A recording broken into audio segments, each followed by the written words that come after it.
Hello, and welcome back to another episode of Furry Friday. Today we're going to be talking about possums, Didelphimorphia.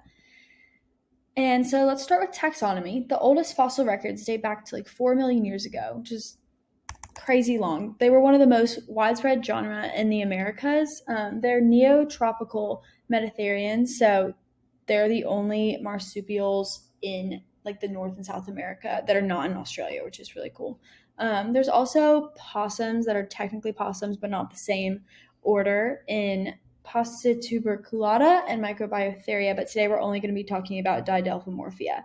The word possum, opossum, the O is usually silenced, is based on the word opossum, which means white animal, which is referring to the second, if you can see right there, the second picture, which is the Virginian possum. And there's some taxonomic confusion between the first one, which is the marsupialis, which is known as the common possum, and there's also the Virginian one, like I said, and then the Arita, which let me move my picture, but that's known as the big ear possum. But there is some confusion on whether or not they're actually different. So there's been a lot of genetic testing between them, and they're still kind of determining like what they think. As of right now, they're considered to be different, but there is a little confusion going on there.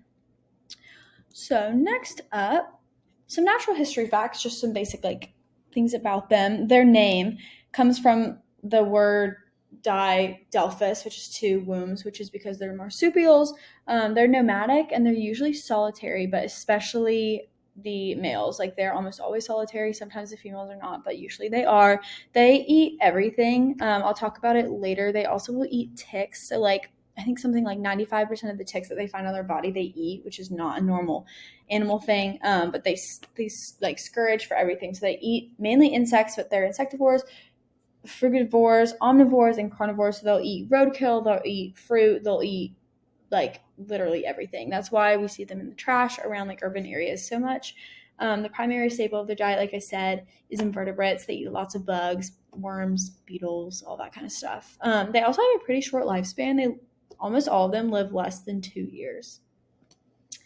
So their distribution and habitat, like I said, they are only in the North and South Americas.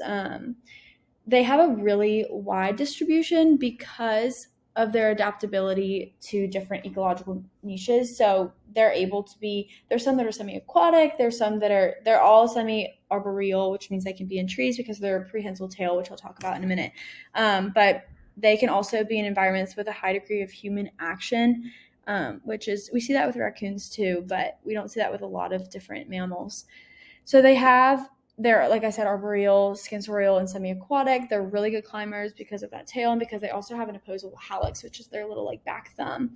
The main places they live are holes in the foliage of trees, but they'll also make homes, as we know, in like our roofs and things like that. That's why they get along living near humans so well. They don't usually live in extreme altitudes or super arid environments, but other than that, they are very widely distributed. Their reproduction is really interesting. Males usually reach maturity before females. Usually, it varies, but both of them usually mature around 9 to 10 months of age. Girl possums experience 25 to 32 day like menstrual period, and then their gestation is only 14 to 15 days. And when the little babies are born, they're in the pouch. I'll talk about that on the next slide, but they are also called joeys, just like kangaroo babies, and they're the size of a jelly bean also. The breeding seasons actually depend and can correlate with rain levels, which is really cool. And then we'll see that by the time that the joeys are able to be mature enough to live on their own, it usually coincides with the fruit, which I think has a relation to the precipitation in the past year, which is really cool that that's how their gestation period and maturation works. But the seasons and also like the number of litters and how many animals are in the litters is dependent on latitude, which is another really interesting fact. Males have zero involvement in raising the offspring, and females obviously have to be involved because they have them in their pouch and they carry them on their backs, which I'll talk about in the next slide, but they give very minimal effort, especially after they're old enough to be out on their own. More about reproduction.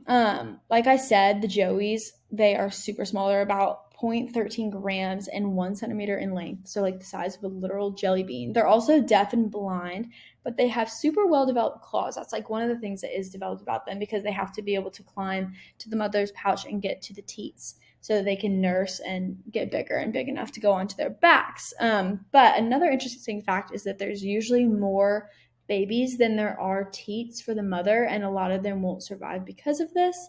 The young are weaned and they become independent usually like between 90 to 125 days, but obviously that depends on the species and the season and the particular litter. And like I said, it's usually when fruit is plentiful, which is really interesting that it coincides with that seasonal like difference with precipitation and fruit and all of that. And like I said, they stay in the pouch for usually about 2 months, and then once they get too big, like you see in the first picture there, the mom usually carries them on her back, which is a classic possum look. Morphology. So they can have a marsupium. It can be reduced. It can be also absent. They have a really thick coat of fur, sharp claws, long whiskers. This is just for the common possum, the Virginian possum. But you can see some things in this picture. They have a really thick coat, like I said. Their tail, people mistake them for rodents because of it, but it's actually a prehensile tail. It just looks like a long rat tail, but they're able to curl it and move it. Slightly longer than their body. Their guard hairs give them kind of like the disheveled appearance that we think of when we see possums. And their body length usually is between 265 and 430 millimeters. Boys are usually a little bigger than girls, depending. They also have bigger teeth. Their heads and hindpaws are bigger, and their actual like heads are wider than females. Here's some fun facts.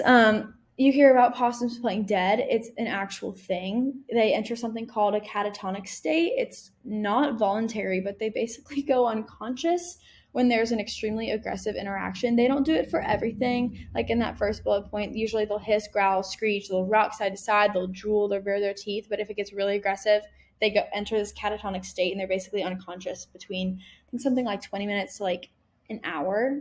So if you're seeing them playing, you see something playing possum, you should usually leave it because they're probably not dead. Another really fun fact is that they're immune to the venom of honeybees, scorpions, and rattlesnakes, which is because of a neutralizing factor in their blood, which I think is awesome, like super rare, but they're able to go into a lot of things and get into a lot of things, because if they get bitten, they're not going to die from that venom.